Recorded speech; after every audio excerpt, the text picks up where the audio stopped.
কাঁঠাল গাছ নিজের বুক চিরে কাঁঠাল বের করে দেয়, কই কেন? কারে মানুষের জন্য। আল্লাহ সব কিছু মানুষের জন্য বানিয়েছেন, সব কিছু মানুষের খাদেম, সবাই খাদেম, মানুষ মখদুম। আসমান, জমিন, গ্রহ নক্ষত্র, এই পাহাড়, এই ফুল ফল, এই সব কিছু আল্লাহ শুধু মানুষের জন্য বানিয়েছে, শুধু আমাদের জন্য বানিয়েছে। এই জন্য দেখেন না, এত বড় এক হাতি যদি আমাদের এক থাবা মারে তো আমাদের পেটের নাড়িগুলি বেরিয়ে যাবে। কিন্তু আল্লাহ এমন অধীনত বানিয়েছেন, ছোট্ট একটা মানুষ কানের নিচে হাতিরে বাড়ি দিলে হাতি চলে, আরেক বাড়ি মারলে দাঁড়ায় যায়। এর মানে আল্লাহ মানুষের খাদেম ওই হাতিকেও বানিয়েছে, সব মানুষের জন্য। এই জন্য এখন দেখেন না, পত্রিকায় আসে জলবায়ু পরিবর্তনের কারণে অনেক কীট পতঙ্গ মরে গেছে। তো কি হয়েছে? তার এই কীট পতঙ্গ মরে যাওয়ার কারণে জলবায়ু পরিবর্তন হইয়া নতুন নতুন রোগ ব্যাধি বাড়তেছে, নানা ধরনের রোগ ব্যাধি বাড়তেছে। কেন? তো কীট পতঙ্গ মরে গেছে। তা আমরা মনে করি কীট পতঙ্গ মরে গেলে কি হয়? আরে না না, এই কীট পতঙ্গ আল্লাহ আমাদের উপকারের জন্যই বানিয়েছে, উপকারের জন্য বানিয়েছেন। আচ্ছা, সময় আমার কম, খুব সংক্ষেপ লম্বা কথা বলবো যদি আপনারা ধৈর্য ধরে বসেন। এই সব কিছু আল্লাহ আমাদের জন্য বানিয়েছে। আসমান আমারই জন্য, জমিন আমারই জন্য, ওই সূর্য আমারই জন্য, চাঁদ আমারই জন্য, গ্রহ নক্ষত্র আমারই জন্য, এই ফুল ফল আমাদেরই জন্য, এই নদী নালা খাল বিল আমাদেরই জন্য, জামাদাত আমাদের জন্য, নাবাতাত আমাদের জন্য, হাসারাত আমাদের জন্য, এই সব কিছু আমাদেরই জন্য। প্রশ্ন হলো আল্লাহ সব কিছু তো আমাদের জন্য বানিয়েছেন, সব কিছু তো আমাদের জন্য বানিয়েছেন, কিন্তু আমাদেরকে কার জন্য বানিয়েছেন? আল্লাহ বলেন, ওয়ামা খালাকতুল জিন্না ওয়াল ইনসা ইল্লা লিয়াবুদুন। বান্দা, আসমান তো তোমার জন্য, জমিন তোমার জন্য, ফুল তোমার জন্য, ফল তোমার জন্য, জামাদাত তোমার জন্য, নাবাতাত তোমার জন্য, ওই সূর্য তোমার জন্য, চাঁদ তোমার জন্য, গ্রহ নক্ষত্র তোমার জন্য। কিন্তু হে বান্দা, তোমাকে বানিয়েছি আমি আল্লাহর ইবাদতের জন্য। সবকিছু আমাদের জন্য, কিন্তু আমাদেরকে আল্লাহ বানিয়েছেন কার জন্য? আরো আসতে, কার জন্য? আল্লাহর ইবাদতের জন্য। আচ্ছা, এখানে একটু রাখেন। এবার আমি একটা প্রশ্ন করবো, এই প্রশ্নের উত্তর দেওয়ার আগে প্রশ্নটা বুঝুন। আচ্ছা, আসমান কাদের জন্য বানাইছেন? আরো আসতে, কাদের জন্য? জমিন কাদের জন্য? পাহাড় কাদের জন্য? নদী নালা খাল বিল কাদের জন্য? কিন্তু মানুষ থাকা অবস্থায় একটা সময় আসবে যখন কিয়ামত হবে, এটা আপনারা জানেন। কিয়ামত যখন হবে তখন কি সব মানুষ মরে যাবে না কিছু মানুষ থাকবে? ওই সময় মানুষ থাকা অবস্থায় আসমান ভেঙে পড়বে, মানুষ থাকা অবস্থায় এই জমিন ধসে যাবে। ইদা সামাউ শাক্কাত ওয়া আদিনাত লিরাব্বিহা ওয়া হুক্কাত, ইদা সামাউ ফাতারাত ওয়া ইদাল কাওয়াকিবু ইনতাসারাত ওয়া ইদাল বিহারু ফুজ্জিরাত, ইদা যুলজিলাতিল আরদু জিলজালাহা ওয়া আখরাজাতিল আরদু আসকালাহা ওয়া ক্বালাল ইনসানু মা লাহা। এর মানে এমন এক সময় আসবে আসমান আমাদের মাথার উপরে ভেঙে পড়বে, এই জমিন পায়ের তলা থেকে ধসে যাবে, আকাশের নক্ষত্রপুঞ্জগুলো জমিনের দিকে নিক্ষিপ্ত হয়ে যাবে। এর মানে আসমান জমিন সবকিছু মানুষের উপরই ধ্বংস হয়ে পড়বে, ধসে পড়বে। প্রশ্ন হলো, আসমান আমারই জন্য, জমিন আমারই জন্য, পাহাড় আমারই জন্য, সব আমারই জন্য হবার পরেও আমি আপনি থাকা অবস্থায় কিয়ামত হবে কেন? এই মনে প্রশ্নটা বুঝাইতে পারিনি। আসমান জমিন সবকিছু কাদের জন্য? আরে কন্যা ভাই, কার জন্য? তা আমরা থাকা অবস্থায় কিয়ামত কেন হবে? তা আমার জন্যই আসমান, তো আবার আমি থাকতে আসমান ভাঙবে কেন? আমার জন্যই এই জমিন, তো আমি থাকতে জমিন ধসে যাবে কেন? আমার জন্যই যদি আকাশের নক্ষত্রপুঞ্জ হয়, তো আমার উপরেই এগুলো নিক্ষিপ্ত হবে কেন? ভালো করে বুঝুন। এই উত্তর বুঝতে হলে আমি আগে একটা উদাহরণ দিই, উদাহরণ বুঝলে আপনি উত্তর বুঝবেন। একটা বিয়ে বাড়িতে যদি জিজ্ঞেস করা হয় প্যান্ডেল কার জন্য, তো বলবে জামাইয়ের জন্য। এই মনে জামাই বুঝেন নি আপনার? আচ্ছা, গরু জবাই হলো কেন? জামাইয়ের জন্যে। খাসি জবাই হলো কেন? জামাইয়ের জন্যে। গেট বাঁধলা কেন? জামাইয়ের জন্যে। বউ সাজাইলা কেন? সব জামাইয়ের জন্য। আচ্ছা, প্যান্ডেল জামাইয়ের জন্যে, গেট জামাইয়ের জন্যে, গরু জবাই জামাইয়ের জন্য, খাসির রেজালাও জামাইয়ের জন্য, মুরগির ফ্রাইও জামাইয়ের জন্য, বউ সাজাইলো জামাইয়ের জন্য। আচ্ছা, সব ঠিক। এবার জামাই আসছে, গেটের সামনে দাঁড়া, বলে গেট কার জন্যে? বললাম হ্যাঁ তোমার জন্যে। বউ সাজাইছো কেন? তোমার জন্যে। গরু জবাই করছো কেন? তোমার জন্যে। খাসি জবাই করলা কেন? আরে তোমারই জন্যে। মুরগির ফ্রাই করছো কেন? আরে তোমারই জন্যে। এবার জামাই বলে সব যেহেতু আমার জন্যে, আমারে সব খাওয়াও, বউ দিয়ে দাও, কিন্তু আমি বিয়া করব না। বুঝাইতে পারি না? কিন্তু আমি কি করব না? বিয়া করব। খাওয়াইবেন না? বুঝাইতে পারি। খাওয়াবেন, বউ দিয়ে দিবেন।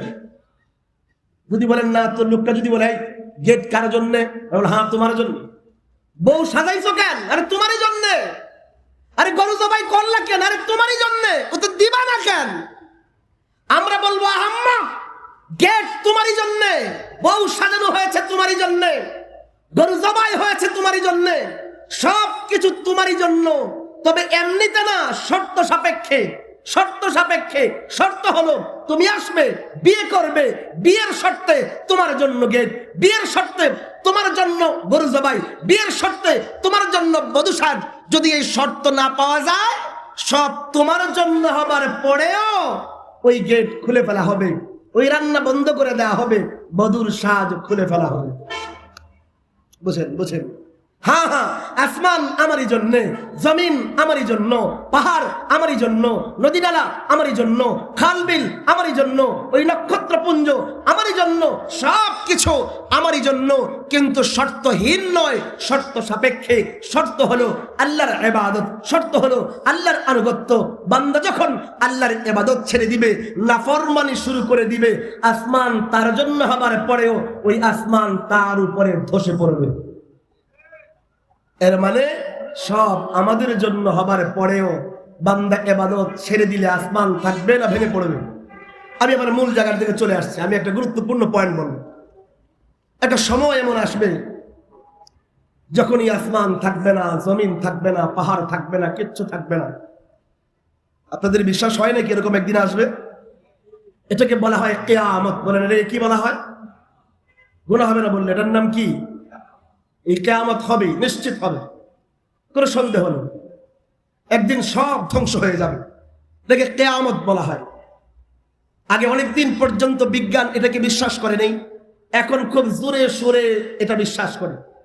যেমন এক সময় পৃথিবী ছিল না, এক বড় বিস্ফোরণের মাধ্যমে পৃথিবী হয়েছে, ঠিক এখন বিশ্বাস করে যে এক সময় পৃথিবী থাকবে না। এটা বিজ্ঞান 100% এখন স্বীকার করে। তো পৃথিবী একদিন ধ্বংস হবে, মহাপ্রলয় আসবে, কিয়ামত আসবে, এটা নিশ্চিত, কোনো সন্দেহ নেই। 4টা আকীদা শেখাবো আমি কিয়ামতের ক্ষেত্রে। নাম্বার 1, কিয়ামত হবেই, সব ধ্বংস হবে। কুল্লু শাইইন হালিকুন ইল্লা ওয়াজহা। নাম্বার 1, কুল্লু শাইইন হালিকুন ইল্লা ওয়াজহা। আল্লাহ ছাড়া সব ধ্বংস হয়ে যাবে। আল্লাহ ছাড়া সব ধ্বংস হয়ে যাবে। আসমান ধ্বংস হবে, জমিন ধ্বংস হবে, সমস্ত ফেরেশতা ধ্বংস হয়ে যাবে। এমনকি মালাকুল মউত ফেরেশতা, সেও মারা যাবে, সেও মারা যাবে। কেউ থাকবে না, জমিন থাকবে না, আল্লাহর আরশ থাকবে না, কুরসি থাকবে না, কিচ্ছু থাকবে না, লৌহে মাহফুজ থাকবে না, কিচ্ছু থাকবে না। কুল্লু শাইইন হালিকুন, কুল্লু শাইইন হালিকুন ইল্লা ওয়াজহা। একমাত্র আল্লাহ ছাড়া সব ধ্বংস হয়ে যাবে। আল্লাহর আরশ কুরসি সহ সব ধ্বংস হয়ে যাবে, কিচ্ছু থাকবে না। তাহলে 1 নাম্বার হলো কিয়ামত হবেই, সব ধ্বংস হবে। নাম্বার 2, সব ধ্বংস হওয়া মানে শেষ? না না, ধ্বংস হওয়া মানে শেষ নয়। সুম্মা ইন্নাকুম ইয়াউমাল কিয়ামাতি তুবআসুন। 2 নম্বর আকীদা হলো সুম্মা ইন্নাকুম ইয়াউমাল কিয়ামাতি তুবআসুন। সব ধ্বংস হওয়ার পরে আবার সবার উঠতে হবে, আবার সবার। প্রভুনে বিরক্ত হয়ে গেছে। 1 নম্বর কি? সব ধ্বংস হবে। বলেন 1 নম্বর কি? আরে গুনাহ হবে না ভাই, 1 নম্বর কি? সব দুই নম্বর হলো সবকিছু আবার উঠবে, আমাদের আবার পুনরুত্থান হবে। সুম্মা ইন্নাকুম ইয়াউমাল কিয়ামাতি তুবআসুন। দুই নম্বর আকীদা, আমাদের সবার উঠতে হবে, সবার উঠতে হবে। আচ্ছা, উঠার পরে কি হবে? উঠার পরে কি হবে? আল্লাহ বলেন ইন্না ইলাইনা ইয়াবাহুম সুম্মা ইন্না আলাইনা হিসাবাহুম। তো উঠার পরে তোমরা আমি আল্লাহর কাছে আসবা, আসার পরে তোমাদের প্রত্যেকের প্রতি মুহূর্তের হিসাব দিতে হবে। তাহলে তিন নম্বর হলো আল্লাহর সামনে দাঁড়িয়ে হিসাব দিতে হবে। দুই নম্বর তো উঠতে হবে, তিন নম্বর হিসাব দিতে হবে, প্রতি মুহূর্তের হিসাব দিতে হবে। ওই যে যুবক ভাইয়েরা আছো, ভালো করে শোনো, প্রতি মুহূর্তের হিসাব। হাসরের ময়দানে এমন অনেক মানুষ হবে যারা আল্লাহর সামনে দাঁড়িয়ে বলবে, আল্লাহ মা লিহাদাল কিতাব লা ইউগাদিরু সগীরাতান ওয়ালা কাবীরা ইল্লা আহসাহা। হায় হায়, এটা আবার কেমন হিসাবের খাতা, এটা আবার কেমন হিসাবের খাতা। এই হিসাবের খাতায় তো আমার ছোট বড় কোনো কিছুই ছাড়ে নেই। হাসরের ময়দানে হিসাবের খাতা দেখে মানুষ বলবে, হায় রাতের অন্ধকার ছিল, দরজাও বন্ধ ছিল, জানালাও বন্ধ ছিল, লাইট অফ করা ছিল, দুনিয়ার সব মানুষ ঘুমিয়েছিল। ওই রাতের অন্ধকারে আমি যে মোবাইলের ইন্টারনেট চালু করে গুগলে সার্চ দিয়ে কয়টা গান শুনছি, কয়টা মুভি দেখেছি, কয়টা ফিল্ম দেখছি, কয়টা অশ্লীল মুভি দেখেছি, তাকায় দেখবে সব কোটি মুভির নাম সহ কতক্ষণ দেখছে পুরা ডিটেলস ওই হিসাবের খাতায় লেখা থাকবে। বান্দা বলবে, মা লিহাদাল কিতাব, মা লিহাদাল কিতাব লা ইউগাদিরু সগীরাতান ওয়ালা কাবীরা ইল্লা আহসাহা। হায় হায়, এটা আবার কেমন কিতাব, এই কিতাবের মধ্যে থেকে সব লেখা। এই যে আজকে মাহফিলে আসছেন, কতক্ষণ বসা ছিলেন, এটাও দেখবেন হাসরের ময়দানে ডিটেলস লেখা আছে, সব লেখা থাকে। তাহলে তিন নম্বর হলো কিয়ামতের পরে আমাদের হাসরের ময়দানে উঠতে হবে এবং আল্লাহর সামনে হিসাব দিতে হবে, তিন নম্বর। চার নম্বর আকীদা হলো কিয়ামতের হিসাব কিতাব যখন শেষ হয়ে যাবে, ফাআম্মাল্লাযীনা শাকাউ ফাফিল